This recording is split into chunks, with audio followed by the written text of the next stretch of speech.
Hey guys, welcome back to Call Me After Coffee. My name's Bree, and today we're going to be doing July's reading wrap-up. I'm just going to get right into it so it doesn't get super long and just kind of walk through what I read this month. I'm going to quickly start off with A Clash of Kings. This book is proving to be a lot trickier for me to get through than book one was, and I looked back and apparently I read half of this and then didn't pick it up for like 2 years and then finished it. So I remember liking the last half a lot better than the first half, which is where we're getting to this month in August, but I think this is probably going to end up being my least favorite one of the series. It's pretty, I don't want to say boring, but this one is kind of boring. It is not one that is holding my attention very well, and I just want to get on to the other books because I remember liking them so much more and reading them so much quicker. Anyway, I feel like this one is just the stumbling block of the series. I will finish it, and I am working through, but it's gonna take me a little bit of time. So yeah, I read the first 500 pages of A Clash of Kings. And then I went on holidays, and I decided the first read at my cottage was gonna be A Man Called Eva, and my goodness, you guys, I freaking loved this book. It was incredible. It was so good. Something about Frederick Bachman, he is so good at just capturing me from the very beginning of the story. I don't have to wait and feel out the book and get used to things. Like, he's like a page one author. Like, I always love his stuff right from the get-go. So A Man Called Eva has a bit of a dark theme. It doesn't say it on the back, so I don't know if it's a spoiler or not. You find out pretty early on in the book. But Uva is a man who is contemplating ending his own life, and it's sort of a story of friendship and found family, and you learn a lot about his past and you learn all kinds of things about his life, and it is so completely heartbreaking and heart-wrenching and sad, but also so lovable and hilarious and sweet. I don't know how Bachman manages such a great balance of the two, but this is probably one of my favorite books of all time.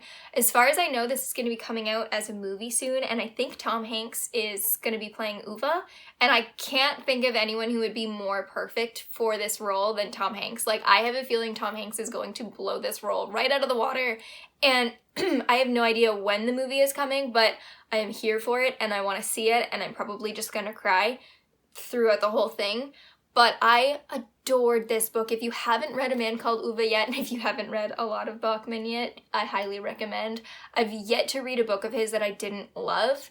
5-star read, beautiful, beautiful story, beautiful characters, and I love Uva. Oh my goodness, he just stole my heart, like right from the beginning. And next we have The Cherry Harvest, and this book is set in Wisconsin, and it's about these farmers who get German prisoners of war to work the farms during the summertime. I think it's set in 1944, so like right near the end of World War II.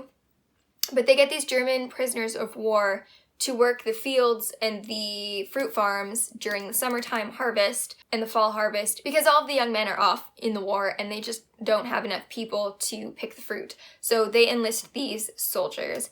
And the way it's kind of captioned, like it's so you kind of get two perspectives. You get the mother and you get the daughter. I thought it was going to be, like from what I read on the synopsis, I thought that it was going to be a story of the daughter falling in love with a soldier, and I thought it was going to be very taboo, and I thought the townspeople were going to get mad and the parents were going to be like offended by it, and that's kind of the story that I thought it was going to be, and boy was I wrong. It turned into cheating, rapey, weird, dark murderiness. Like, it got dark and I did not like it. I think I gave this one 2 stars. I could not stand the mother. The mother, I thought being in her head was kind of exhausting. I thought her thought processes were really stupid. I just didn't think she was a good character. I actually liked Kate. If we had just followed, I think Kate's the daughter. I can't remember. I want to say her name is Kate. I liked her character. I thought her character, once I started reading, was gonna go somewhere that was bad, and then I still kind of thought the other thing that I thought, like with the soldier, was gonna happen. But what I was thinking in my head didn't happen at all, and the guy I thought was gonna be a super creep ended up not being a super creep at all. And I did like her story, and I thought her story was sweet despite the rest of the book. But it ends in a really dark place, but it just seems so forced and weird. Like, literally, the mother, I don't want to spoil too much, but I also don't recommend it, so like beware of what I'm about to say. But the mother is this person who marries this guy who is really lovable. They have a really sweet marriage. They have a sweet dynamic. Yeah, she complains a little, but like they're very sweet together, and she talks about how much she loves him and yada yada yada. And then Mr. German Soldier Man shows up, and she's like dropping her panties just from looking at him, and then something bad happens and she decides she can't tell her husband, and then the German soldier is the only person who will understand because he was there when this thing happened, and then they screw each other. Like, she goes from I'm so in love with my husband to like, oh, the first guy I've seen in years is at our door and now my panties must droppeth and I must ruin my life. Like, it didn't have to go there, and it went there, and it was not for me. It just did not. And the cover is beautiful. I feel bad not liking it because I love this cover. I think it's absolutely gorgeous. That's why I bought it. It was a cover buy, but it wasn't good, and I didn't like it. And then I read Illumination, very last book of the month, squeaked it out right before the end of the month. And this one, I do have a spoiler book talk on the trilogy because, spoiler for August wrap up, I did read all 3 in a row.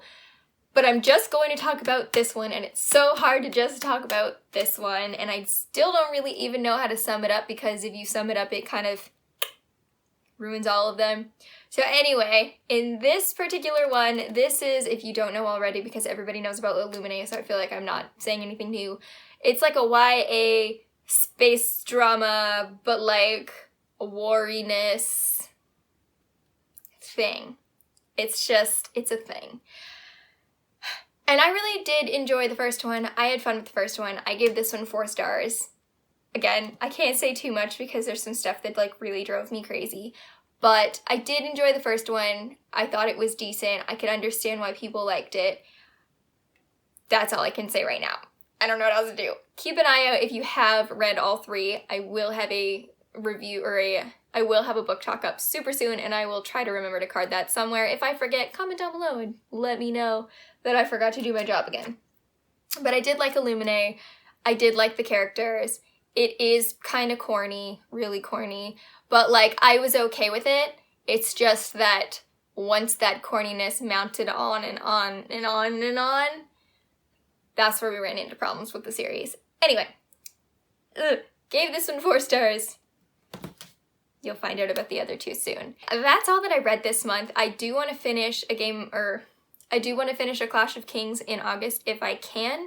I am not putting up an August TBR because I'm not really sure what I want to read yet. I'm kind of mood reading it this summer, and then going back into September, I'll start doing TBRs again because maybe I'll be able to plan out my life better by then. Don't forget to leave me a comment down below. Let me know what you read this month. What was your favorite read? What was your least favorite read?